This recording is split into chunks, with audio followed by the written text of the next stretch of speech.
Hi, it's Darnell with Wave Oven Recipes, and today I'm going to be cooking up some almond flour brownies in the Hamilton Beach Short Crisp air fryer oven, and I found a way to make them come out even better than I have before. So let's get cooking right now.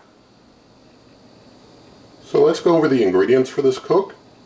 I've got 2 cups of blanched almond flour, half a cup cocoa powder, 1/4 cup of granulated sweetener. This is a erythro monk fruit blend.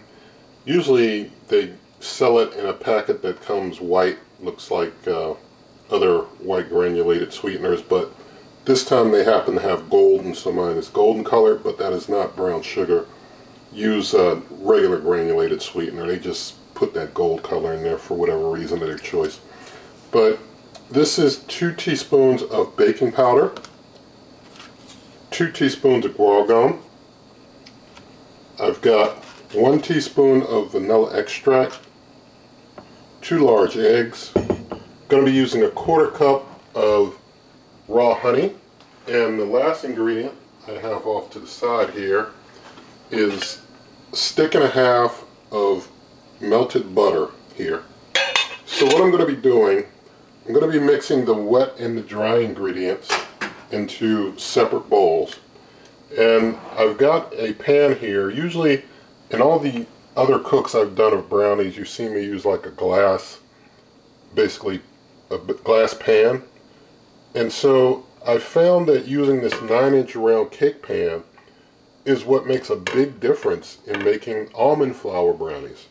When making almond flour brownies, having this kind of, I guess, a little more dense, since things are going to be a little smaller in a smaller area, so the brownie's going to be kind of more concentrated, all the ingredients. Things come out a lot more together and moist. The brownie doesn't fall apart like it does when using a longer pan.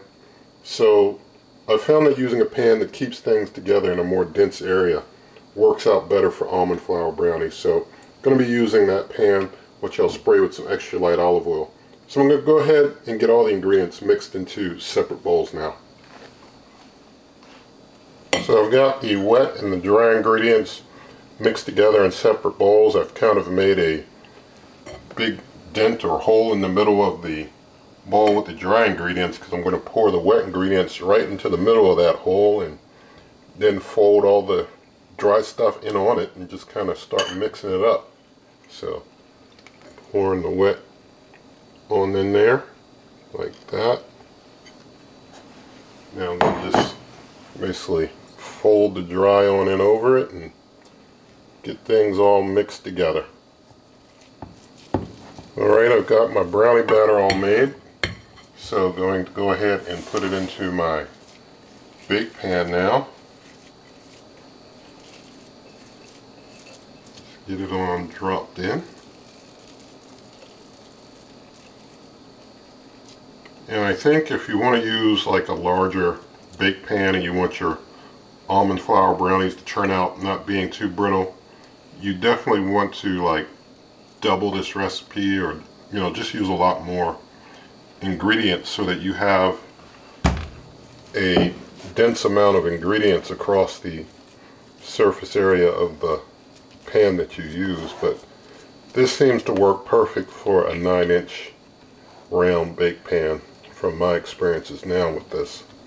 So I'm just basically pressing it out across the pan here so that it's just evenly smoothed out. So now that I've got it pretty well smoothed out there, this cooker doesn't have a preheat, so we're just going to put things in and go for it, although I could, let it run for 5 minutes ahead of time or something. I'm just going to stick it on in and let it go.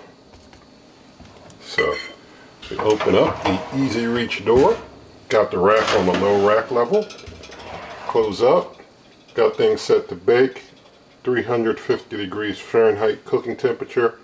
Going to turn the time all the way around to 30 minutes, which is the most this cooker will do.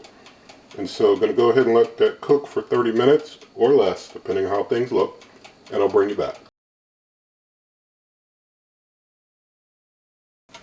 Things have been cooking for 25 minutes and they look done to me. So I'm going to just open up. There's no pause when you open the door, but you got to check.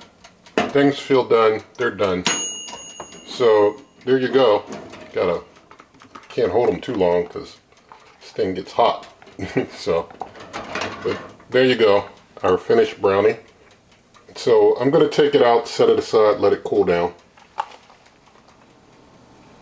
So I've given the brownie some time to cool down.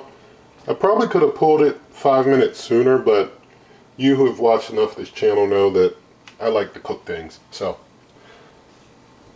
I'm going to go ahead and just start trying to go into here and get myself a slice. I'm just going to make a little small slice here like this. Just want to make sure that it's a really good cut through to the bottom. Seems like it is coming apart a little bit. It might just be because it's not fully cooled down yet. So here's our brownie. It's coming apart a little bit, but it'll firm up a little bit as it finishes cooling down, because it's still pretty warm. As it finishes cooling down, it'll be really nice and really firm. And that's without adding any like whole wheat flour or any of that stuff, or any other tricks to try and firm it up. As I've done in the past, the more dense pan, or keeps the ingredients more dense, it all works out pretty nice. And I want to point out, I didn't spin the pan or anything like that while it was in there cooking. I just left it in there straight 25 minutes, and like I said, probably could have pulled it in 20. And the cooker has no preheat, so that's pretty sweet. So let's go ahead and do a taste test. So thank God for a brownie, and let's do a taste. I'll see if I can, well, I can pick up this part here, and I'm able to, you know, shake it and show it's not all brittle, falling apart. And as I said, as it gets cooler, this will all basically firm up just fine. So let's taste.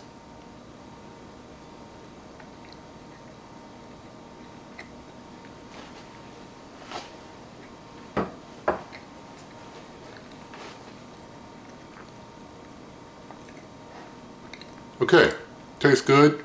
I do feel when things are closer together in a pan that keeps things more dense, you get even more flavor. So it tastes really good. And the cooker was able to cook things up really quick without that preheat. That's really nice.